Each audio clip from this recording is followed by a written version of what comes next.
Good morning students. కొన్ని important questions చెప్పాలనుకుంటున్నాను. Common I డిసీజెస్లో ఏం ఇంపార్టెంట్ క్వశ్చన్స్ అంటే, ఫస్ట్ వచ్చి ఐలిడ్ డిసీజెస్లో చెలాజియన్, బ్లిఫరైటిస్ ఈ రెండు కంపల్సరీ చదువుకోవాలి. చెలాజియన్, బ్లిఫరైటిస్ ఇవి రెండు ఎంత ఇంపార్టెంట్ అంటే దాదాపు ప్రతి ఒక్క ఎగ్జామ్లో వస్తాయనుకోండి. అట్లా అంత ఇంపార్టెంట్ చెలాజన్ కానీ బ్లిఫరైటిస్ కానీ లేకుంటే రెండు కానీ చాలా అన్ని పేపర్స్లో కవర్ అవుతాయి. చాలా వరకు కంపల్సరీ వచ్చేది, వెరీ ఇంపార్టెంట్ క్వశ్చన్. తర్వాత కంజంక్టివా డిసీజెస్లో వచ్చేపాటికి వైరల్ కంజంక్టివైటిస్, బ్యాక్టీరియల్ కంజంక్టివైటిస్ ఈ రెండిట్లో నేను ఊరికే హెడ్డింగ్స్ చెప్తున్నాను. దీంట్లో కొంచెం డీటెయిల్గా bacterial what are the bacteria, what are the symptoms, how will you prevent spreading of conjunctivitis, అట్లా వాట్ ఈస్ వైరల్ కంజంక్టివైటిస్, అట్లా క్వశ్చన్స్ వస్తాయి అన్నమాట. టాపిక్స్ చెప్తున్నాను నేను. మీరు వైరల్ కంజంక్టివైటిస్ గురించి అంతా చదువుకుంటే ఇంకా దాదాపు ఏ క్వశ్చన్ వచ్చినా కానీ ఏ ఏ క్వశ్చన్ ఎట్లా అడిగినా కానీ ఇంకా అదే రాసేయడం అనమాట. మీరు ఈ ఐ డిసీజెస్ వచ్చేసరికి ఎట్లా చదువుకోవాలా, ఫస్ట్ ఒకటి డెఫినేషన్ అని ఒక లైన్. తర్వాత కాజెస్, అది ఎందుకు వస్తుంది, కాజెస్ ఆఫ్ ద డిసీజ్ ఎందుకు వస్తుంది, సైన్స్ అండ్ సిమ్టమ్స్ ఎట్లా ఉంటుంది, డిసీజ్ ఎట్లా ఉంటుంది, సైన్స్ చూడ్డానికి ఎట్లా ఉంటుంది, పేషెంట్ ఏమని కంప్లైంట్ చేస్తారు, మనం చూస్తే ఏం చూడాలా, తర్వాత మేనేజ్మెంట్, సర్జికల్ మేనేజ్మెంటా లేకుంటే ఇంకేమన్నా, ఇంకా తర్వాత కేర్, మీకు ఇంపార్టెంట్ పార్ట్ దాంట్లో కేర్, దాని గురించి కేర్ది మళ్ళీ రాకుండా ఉండడానికి, ఒకవేళ కంజంక్టివైటిస్ అయితే స్ప్రెడ్ కాకుండా ఉండడానికి అట్లా కేర్ ఎట్లా తీసుకుంటారు, దాని గురించి కేర్ ఎట్లా తీసుకుంటారు అనేది ఇంపార్టెంట్ అనమాట మీ పాయింట్ ఆఫ్ వ్యూ. తర్వాత ఆఫ్థాల్మియా నియోనేటరం కూడా చిన్న క్వశ్చన్, అది కూడా వెరీ ఇంపార్టెంట్. టెరీజియం వచ్చి ఇక్కడ మీకు ప్రాక్టికల్స్లో ఇంపార్టెంట్ క్వశ్చన్. షార్ట్ కేస్, ఒక లాంగ్ కేసు, 2 షార్ట్ కేసెస్ పెడతారు కదా, ఒక షార్ట్ కేసులో ఒక టెరీజియం పెట్టచ్చు అనమాట. టెరీజియం అంటే అది అయి చూసి నువ్వు ఐడెంటిఫై చేయగలగాల టెరీజియం ఉంది, దాంట్లో పార్ట్స్, హెడ్ ఏది, బేస్ ఏది, నెక్ ఏది, బాడీ ఏది, అవి కంపల్సరీ ప్రతి ఒక్క క్వశ్చన్కి డయాగ్రామ్ వేయాలి. చూడండి, మరి వైరల్ కంజంక్టివైటిస్, బ్యాక్టీరియల్ కంజంక్టివైటిస్ ఏమి డయాగ్రామ్స్ వేయాలా అని మీకు డౌట్ రావాలి. ఒక ఐ బొమ్మ వేసి రెడ్ చుక్కలు, వైరల్ కంజంక్టివైటిస్ అయితే రెడ్నెస్ ఎక్కువ ఉంటుంది కాబట్టి కొంచెం రెడ్, బ్యాక్టీరియల్ కంజంక్టివైటిస్ అయితే ఐలాషెస్ అన్నీ అతకపోయినట్ల, యాంగిల్ దగ్గర కొంచెం డిశ్చార్జ్ ఉన్నట్ల, అట్లా వేస్తే ఎగ్జామినరు మీరు రాసింది చదవని అవసరం లేదనమాట. చదవని అవసరం లేకుండా మీరు ఏం రాసినారు అనేది అర్థమైపోవాలి ఎగ్జామినర్కి. అట్లా ఉంటే టక్ మార్క్స్ పడిపోతాయి. టెరీజియం కూడా డెఫినేషన్ ఏమి, టెరీజియం అంటే ఎట్లా ఉంటుంది, దాంట్లో పార్ట్స్ ఆఫ్ ద టెరీజియం ఏమి, దానికి ట్రీట్మెంట్ ఏమి అనేది ఇంపార్టెంట్. ఇంకా టెరీజియం ప్రాక్టికల్స్కి వస్తుందంటే ఇంకా టెరీజియం గురించి దాదాపు కొంచెం డీటెయిల్గా చదువుకోవాలన్నమాట. అవి కంజంక్టివాలో క్వశ్చన్స్. తర్వాత కార్నియల్ డిసీజెస్లోకి వచ్చేసరికి how do you manage A case of corneal ulcer, లేకుంటే వై కార్నియల్ అల్సర్ హ్యాపెన్స్, ఎట్లా వస్తుంది కార్నియల్ అల్సర్, ఎట్లా వస్తుంది, ఎందుకు వస్తుంది, ఎట్లా వాళ్ళలో వస్తుంది, ఇది రాయాల. ట్రీట్మెంట్ ఏమి, ఏదో ఒకటి బొమ్మ, ఒక కార్నియా వేసి దాని మధ్యలో ఒక మచ్చ వేసి పెన్సిల్తో కానీ ఏదైనా కలర్ పెన్సిల్తో కానీ మధ్యలో కాకుండా చివర పెరిఫరీస్లో ఏదైనా ఒక మచ్చ వేసి అది కార్నియల్ అల్సర్ అని రాయాల.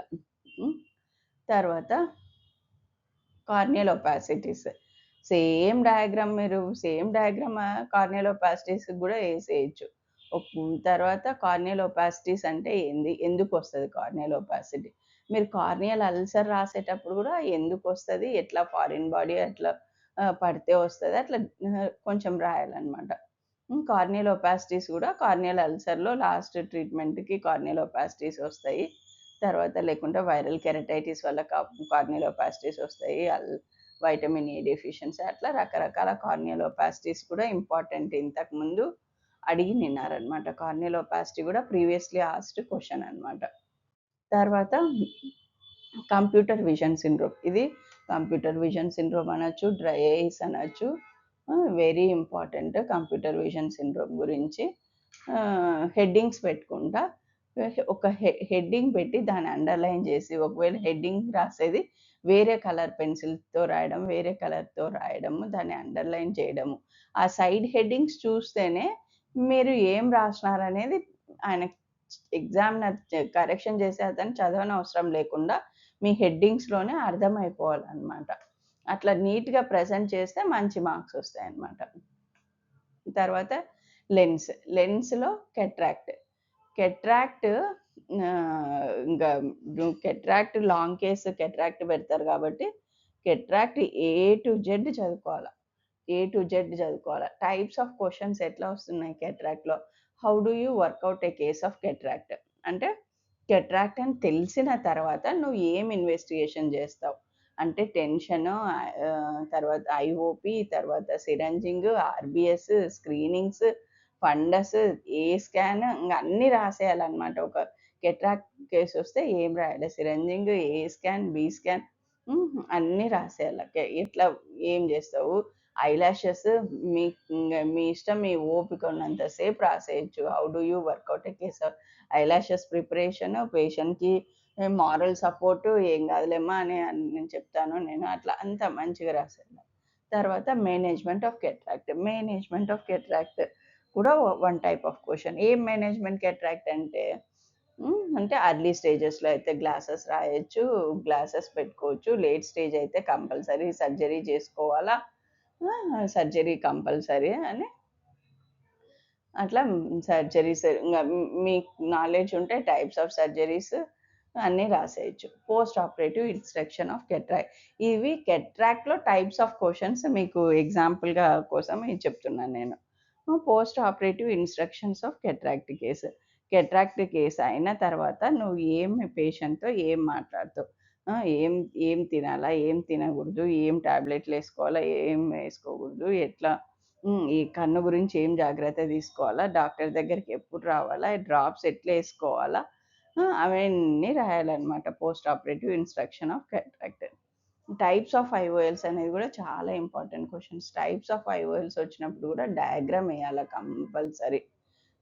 కంపల్సరీ డయాగ్రామ్ వేయాలి. పోస్ట్ ఆపరేటివ్ ఇన్స్ట్రక్షన్స్ కూడా ఏవో ఒకటి ఐ షేడ్స్ పెట్టుకుండా ఏదో ఒక డయాగ్రామ్ అయితే వేస్తే బాగుంటుంది అనమాట. టైప్స్ ఆఫ్ ఐఓఎల్స్లో మీరు ఏం రాసినా రాయకున్నా ఒక్కొక్క ఐఓఎల్ పేరు రాసి ఊరికే పీసీ ఐఓఎల్ అని, 4 ఐఓఎల్ అని ఒక ఐఓఎల్ డయాగ్రామ్, ఏసీ ఐఓఎల్ అని అది ఒక ఐఓఎల్ డయాగ్రామ్, అట్లా డయాగ్రామ్స్ వేస్తే ఇంకా మీరు ఏం లైన్లో రాయనవసరం లేదు. డయాగ్రామ్స్ వేస్తే ఇంకా వాళ్ళు హ్యాపీ రాస్తారు. తర్వాత వైటమిన్ ఏ డెఫిషియన్సీ మేనిఫెస్టేషన్స్ కూడా వెరీ ఇంపార్టెంట్. దాంట్లో ఒక స్టేజ్ ప్రకారం స్టేజ్ 1, స్టేజ్ 2, 3 అట్లా ఉంటాయి కదా, అన్నీ బయట స్పాట్స్, డ్రై ఐస్ అన్నీ, ఇంకా కెరటోకంజంక్టివైటిస్ అవన్నీ సైడ్ హెడ్డింగ్స్ పెట్టుకుంటా, డయాగ్రామ్స్ వేసుకుంటా, ఎట్లా డెఫిషియన్సీ కాకుండా ఎట్లా నువ్వు క్యూర్ చేస్తావు. న్యాచురల్గా వైటమిన్ ఏ డెఫిషియన్సీ పోవాలంటే ఏం తినాలా, rich vitamin A rich foods అట్లా రాయాలన్నమాట. ఇంకా ఇంపార్టెంట్ క్వశ్చన్స్ ఉన్నాయి, నెక్స్ట్ వీడియోలో చెప్తాను. Thank you. This video is from Monica Paramedical College.